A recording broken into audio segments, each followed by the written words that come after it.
अनंत कोटी ब्रह्मांड नायक महाराज योगीराज परब्रह्म भक्त प्रतिपालक शेगावणे समर्थ सद्गुरू श्री गजानन महाराज के जय। आजचा विषय हा आहे, प्रत्येक व्यक्तीला जर योग्य प्रेरणा मिळाली, योग्य मार्गदर्शन मिळाले तर तो आपल्या लक्ष्यापर्यंत साहजिकपणे तो पोहोचणार आहे। आजच्या घडीला भक्तामध्ये गावाकडचे व्यक्ती असो किंवा मुलं असो, ते आपल्या कामाच्या विषयी खूप चिंतेमध्ये असतात की आपलं टार्गेट साध्य होईल का नाही होणार। पण परमेश्वरानं प्रत्येकामध्ये समान गुण असे दिलेले आहे आणि त्या गुणांचा आपण योग्य वापर कसा करायचा आणि जीवनामध्ये आपलं लक्ष्य कसं प्राप्त करायचं ह्याबद्दल आजच्या घडीला बघता शेतकरी वर्ग असो किंवा नोकर वर्ग असतो, तर प्रत्येक माणूस हा 10-10, 12-12 घंटे काम करत असतो आणि काम करत असताना तो आपल्या परिवाराला सुद्धा टाईम देतो का?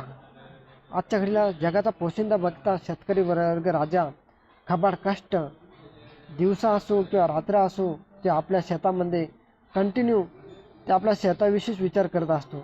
मग त्याची ही गॅरंटी नसते की आपल्या शेतातलं उत्पन्न चांगलं निघेल का नाही, ते मार्केटमध्ये चांगला भाव येईल का नाही, पण तो बघता आपला मेहनत खबाड कष्ट करत असतो आणि हे करत असताना आपल्या स्वतःकडं त्याचं दुर्लक्ष होत असतं। मग कुठेतरी ह्या चिंतेचा विषय असावा आणि ह्या चिंतेच्या याच्यातून आपल्याला योग्य मार्ग मिळणं गरजेचं आहे। आणि योग्य मार्गदर्शन जर नाही मिळालं कधी, तर शेतकरी वर्ग बघता आजच्या घडीला खूप काही लोक आत्महत्या करण्याचा म्हणजे आत्महत्या करतात आणि मग कुठंतरी मग त्यांचा परिवार वगैरे असा हा उघड्यावरती येऊन बसलेला असतो। माणूस ज्यावेळेस काम करतो तर त्यावेळेस बरं तो एक मशीनसारखं तर नाही ना, त्याला कुठंतरी एक मोटिवेशनलची आवश्यकता असते आणि मग हे मोटिवेशनल त्याला कुठून भेटतं? तो आपला हा समाज, त्याचप्रमाणे ह्या शरीराला पण योग्य ब्रेक देणं गरजेचं आहे, त्याला योग्य आहार देणं गरजेचं आहे, योग्य झोप होणं गरजेचं आहे आणि ह्या काही गोष्टी आपल्यावरती अवलंबून असतात आणि स्वतःची काळजी स्वतःच घ्यावं लागत असते। आणि आजच्या घडीला काम करत असताना नोकर वर्ग असो, नोकर वर्गाची पण तीच एक आशा झालेली, लोक 10-10, 12-12 घंटे कामं करत असतात आणि मग ते हे काम करत असताना ते स्वतःकडं एकदम लक्ष त्यांचं राहत नाही आणि मग कुठंतरी शरीर त्यांना साथ देत नाही आणि 40-45 वर्षाचे असताना त्यांचा मृत्यू पावलेला आपण या समाजामध्ये बघत असतो। हे जीवनाला योग्य संतुलन होणं पण गरजेचं आहे।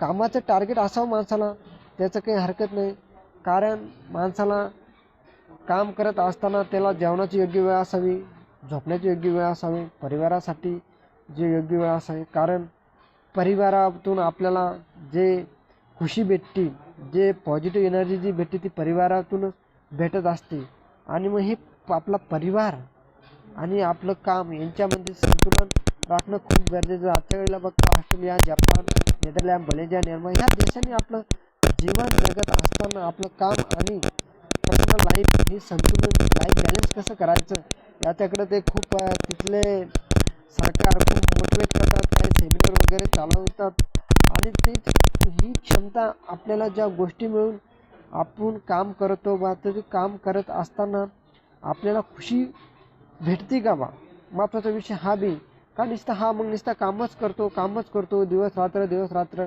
मग हे न होणं करता कुठंतरी आपल्याला सकारात्मक ऊर्जा आपल्या अंगी यावं याच्यासाठी योगासन गरजेचं आहे, मेडिटेशन गरजेचं आहे, देवपूजा गरजेचं आहे आणि हेच एक महत्त्वाचा विषय हाच होता माझा आजच्या बोलण्याचा। जय हिंद, जय महाराष्ट्र।